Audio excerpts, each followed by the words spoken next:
Das Transferfenster ist geöffnet. Viele Vereine tätigen bereits Transfers und viele Vereine sind auch schon fast fertig mit ihrer Transferplanung und Kaderplanung.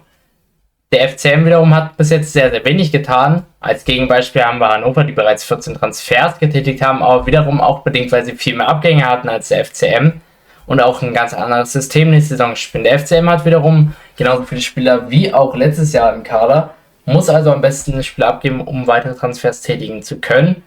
Mal schauen, was da auf der Seite passiert. Ich habe euch einen neuen Sechser-Ersatz mitgebracht für Silas Gnaka als Beispiel, der auch als Rotationsspieler und Talent kommen könnte. Lasst gerne ein Like und ein Abo da, das würde mich riesig supporten und damit viel Spaß beim Video und lasst auch gerne eure Meinung in den Kommentaren da. Ja, ich habe mitgebracht Willity Yunusa, ich hoffe richtig ausgesprochen an der Stelle, spielt bei Rodez AF in der Ligue 2, in Frankreich natürlich, hat mit 800.000 Marktwert eine ordentliche Summe am Marktwert stehen und das ist auch eine respektable Summe für den FCM, denn das ist schon ordentlich viel Geld für den Club.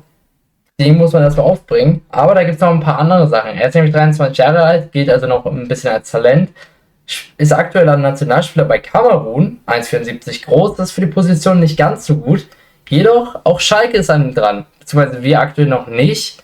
Ich wünsche es mir aber sehr, dass wir ihn vielleicht holen. Schalke kann ihn aber sich sehr wahrscheinlich nicht leisten, beziehungsweise der Spieler hat sehr wahrscheinlich Interesse an Schalke. Wäre ein großer Schritt für ihn. Als Youngster auf gut Deutsch bei einem Verein, wo kaum jemand zuschaut, zu einem Verein zu wechseln, der einer der größten Vereine immer noch Deutschlands ist, was Zuschauer angeht und auch alles weitere.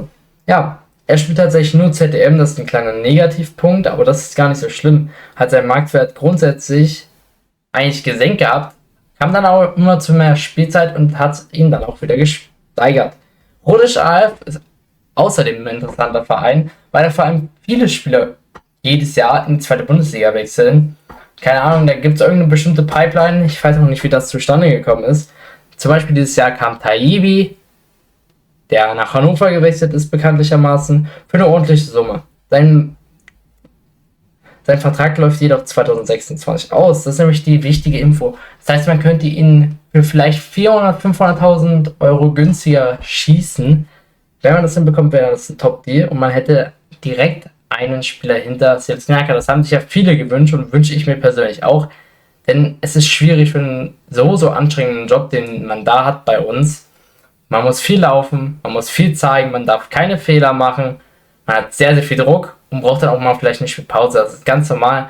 Und das ist natürlich wichtig, auch für Silas Gnaka, dann so einen Spieler hinter sich zu haben. Zudem fördert man den Konkurrenzkampf. Natürlich hat man viele Optionen eigentlich auf der Position im Grundsatz. Jedoch muss man auch dazu sagen, die anderen Optionen, die man hat, sind Matthiesen und Hugonet und auch noch Darius Stahlmach. Darius Stahlmach aktuell wahrscheinlich noch nicht konkurrenzfähig für die zweite Liga, wird aktuell aufgebaut in der Zweitmannschaft. Wird dementsprechend aber auch unter Fiedler ein interessanter Faktor sein. Vielleicht kann er sich da herausspielen. Zudem haben wir Matthiesen, der in der Innenverteidigung spielt, also damit auch wegfällt oder zwischendurch mal schon eine 6 spielt. Und Hugonet, aber auch er spielt in Verteidigung. Also sind die alle raus im Endeffekt. Man bräuchte noch ein perfektes Puzzleteil. Das wäre natürlich die Mittellösung. Und damit hätte man Willity Yunusa als Option. Wenn man 250.000 Euro für einen sehr, sehr talentierten Verteidiger ausgibt, beziehungsweise zentralen defensiven Mittelfeldspieler mit Darius Stahlmach, kann man hier definitiv auch 400.000 oder 500.000 Euro ausgeben für Willity Yunusa. Vor allem, wenn man da eine Zukunftsoption hat, dann gibt man ihm halt einen 3-Jahres-Vertrag, wenn nicht sogar 4 Jahre, und gibt ihm eine Zukunft beim FCM mit vielleicht einer Ausstiegsklausel von 2-3 Millionen. Und dann schaut man mal, was passiert und guckt auch wirklich auf den Markt dann sich auch mal um, was denn jetzt passiert, wenn Gnaka nächste Saison nicht verlängert. Denn sein Vertrag läuft auch aus und das ist ein wichtiger Faktor für diesen Transfer. Vorzeitig denken, das hat der FCM in den letzten Saisons immer sehr, sehr gut gemacht und sehr, sehr vorfristig Transfers getätigt. Beispielsweise sehen wir bei Tietz, der nach Hannover gewechselt ist, aber Ottmar Schock sehr wichtig war, bevor ich ihn abgebe, einen neuen Trainer fest zu haben, der auch direkt eine Stunde später vorgestellt wurde nach dem Tietz-Abgang. Das ist wichtig für Ottmar Schock, um die Sicherheit zu haben.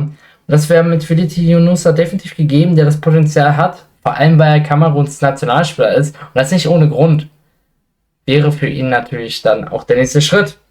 Für beide Seiten ein dickes Plus. Schalke wird ihn sehr wahrscheinlich nicht verpflichten können. Das ist auch ganz normal an dieser Stelle. Hat diese Saison auch ganz gut absolviert. Und auch bei Kamerun bereits 2 Nationalspiele gemacht. Und Kamerun ist bekanntlichermaßen keine schlechte Mannschaft.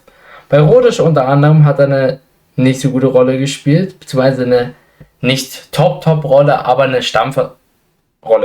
Das muss man auch sagen. Hat natürlich 34 Spiele gemacht, über 2555 Minuten. Das ist eine lange Zeit. Kann man vergleichen mit unseren Innenverteidigern wie Daniel Heber, der ein Dauerbrenner ist. Hat dann innerhalb von 34 Spielen ein Tor, 2 Vorlagen und 6 gelbe Karten gesammelt. Ja, also eine sehr, sehr gute Saison gespielt, auch für die Tabellensituation, die Rhodes hatte. Die haben sehr, sehr lange gegen den Abstieg gespielt und sich auch dann auch im Verlauf der Saison ein bisschen verbessert, ein bisschen hin und her. Also auch das klar. Hat in seiner Karriere aber auch schon ZM gespielt, also zentrale Mittelfeld. Aber hier muss man auch dann ganz klar sagen, ich kann mir nicht vorstellen, dass er beim FCM ZM spielen würde. Wie gesagt, ich würde ihn ganz klar als ZDM einplanen. Auf der ZM-Position haben wir nämlich Zane, Konrad Krempicki, von mir aus kann er auch noch Falco Michel spielen. Da kann von mir aus auch noch ein Robert Leipertz im Notfall spielen. In der Theorie kann da aber auch noch ein Laurin Ulrich spielen. Und noch weitere, die mir aber gerade wahrscheinlich gar nicht einfallen. Also wirklich, da ist man sehr, sehr breit aufgestellt auf der ZM-Position. Und da würde ich mich zum Beispiel auch von Robert Leipertz trennen, der unter anderem auch Zehner spielen kann. Oder auch auf dem Flügel sein kann. Wie gesagt, die variablen Spieler sind ja sehr, sehr wichtig für den FCM. Auch das hat Fiedler angesprochen. Variabilität in dem Zweitligakader ist sehr, sehr wichtig. Dass jeder Spieler eigentlich auf jeder Position spielen kann. Das hatte man vor allem mit Elan Kuri, der Allrounder himself war. Der konnte Rechtsverteidiger, Linksaußen, Rechtsaußen, Stürmer, ZOM spielen. Also jede Position, die es eigentlich gibt, außer zentral defensives Mittelfeld oder Innenverteidiger. Und natürlich auch Torhüter konnte er nicht. Aber ja, damit hätte man dann die Option. Natürlich kann man ihn auch dann Innenverteidiger trainieren. Das ist nicht so viel Unterschied zwischen Sechser und Innenverteidiger. Auch das haben Matthiesen und Juone gemacht unter Tietz. Das würde sicherlich auch Fiedler hinbekommen. Und da muss man dann einmal schauen, was demnächst passiert. Wie gesagt, es wäre mein Transfervorschlag für den FCM. Man könnte ihn günstig kriegen. Man weiß ganz genau, was man bekommt, nämlich stabile Leistungen und auch einen Spieler, der über 90 Minuten gehen kann, jedes Spiel. Oder aber auch als Ersatz dann für Gnaka kommt, wenn er dann nächste Saison uns verlassen sollte. Denn das muss man jetzt schon einplanen. Falls man nicht aufsteigt, dann wird er sicherlich nicht verlängern und seine nächsten Ziele suchen. Eure Meinung sich dann aber gerne wieder in den Kommentaren. Lasst gerne ein Like und ein Abo da. Ich hoffe, euch hat dieses Video gefallen. Ab 99 kann man mich auch noch zusätzlich unterstützen mit Mitglied. Ja, Dankeschön an jeden, der das macht. Und ich wünsche euch noch einen wunderschönen Tag. Ciao, Leute.